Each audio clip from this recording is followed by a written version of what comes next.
Hi, this is Mackenzie Dunham. And Gary Kissel-Nielsen. And this is our EBP application part 1, Moral Recognition Therapy.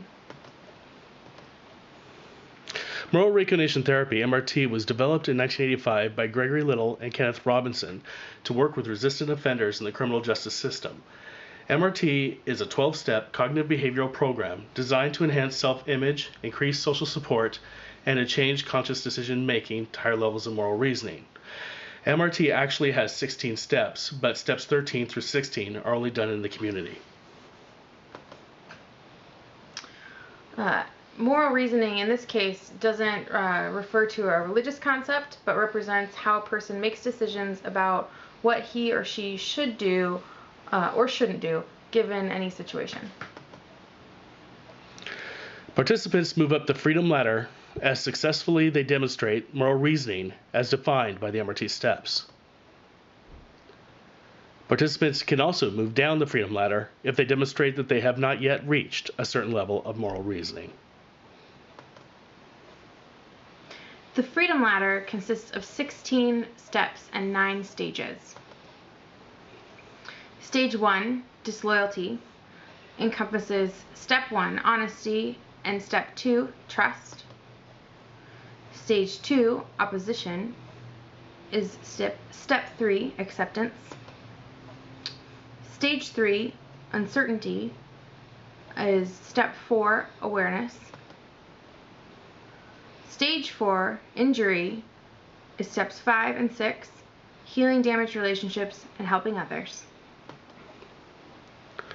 Stage 5 is non-existence, which includes the goal stages. Step 7, long-term goals and identity, and Step 8, short-term goals and consistency. Stage 6 is danger, which includes Step 9, commitment to change, and Step 10, maintaining positive change. Stage 7 is emergency, which includes Step 11, keeping moral commitments.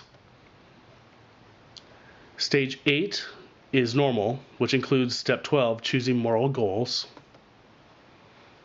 And Stage 9 is grace, which is steps 13 through 16, evaluation of inner self and personality, and are not conducted in group.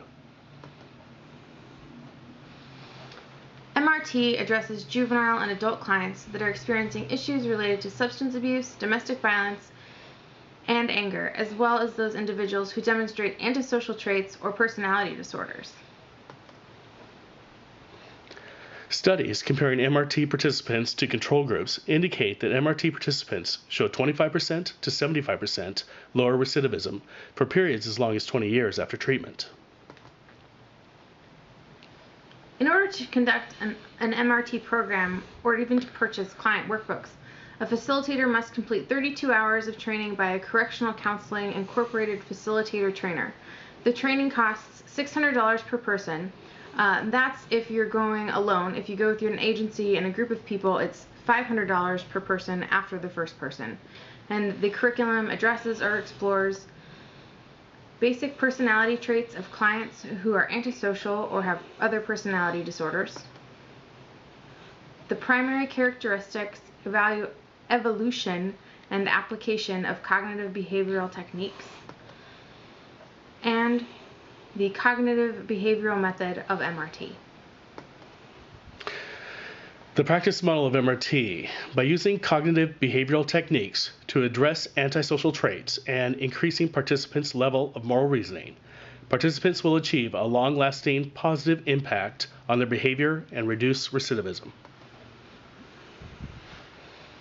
As long as clients' judgments about right or wrong are made from low levels of moral reasoning, counseling them, training them in job skills, or even punishing them won't have long-lasting effects. They need to be confronted with the consequences of their behavior and the effect it has on their family, friends, and community.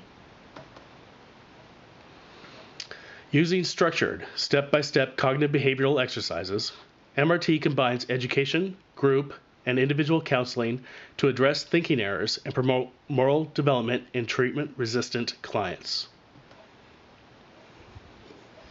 MRT seeks to move clients from hedonistic reasoning levels to levels where concern for social rules and others becomes important.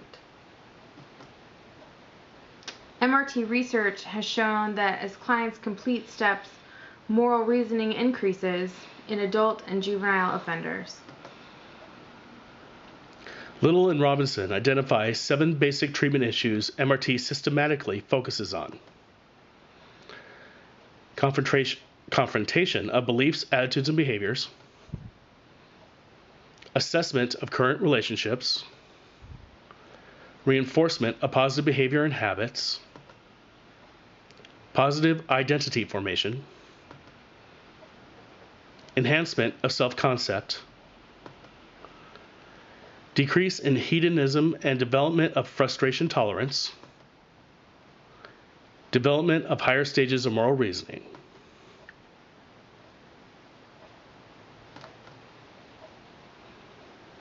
MRT is applied in a variety of correctional settings, as well as in hospitals, outpatient programs, chemical dependency programs, where Gary and I have both facilitated it, and mental health facilities and schools.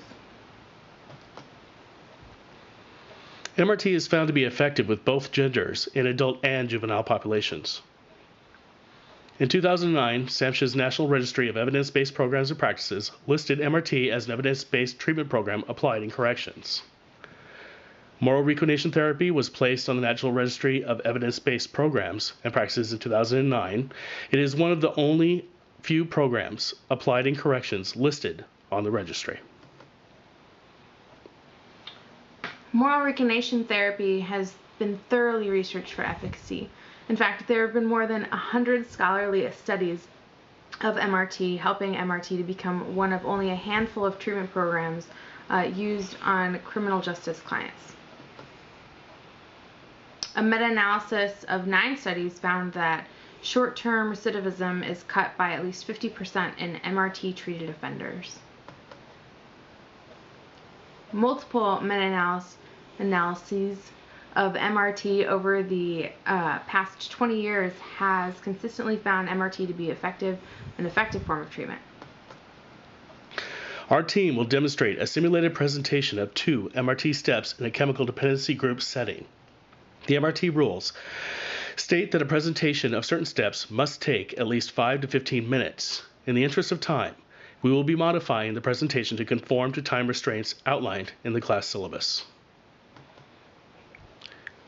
These are some of the references that we used. There's certainly more available on MRT. As we said earlier, there's hundreds.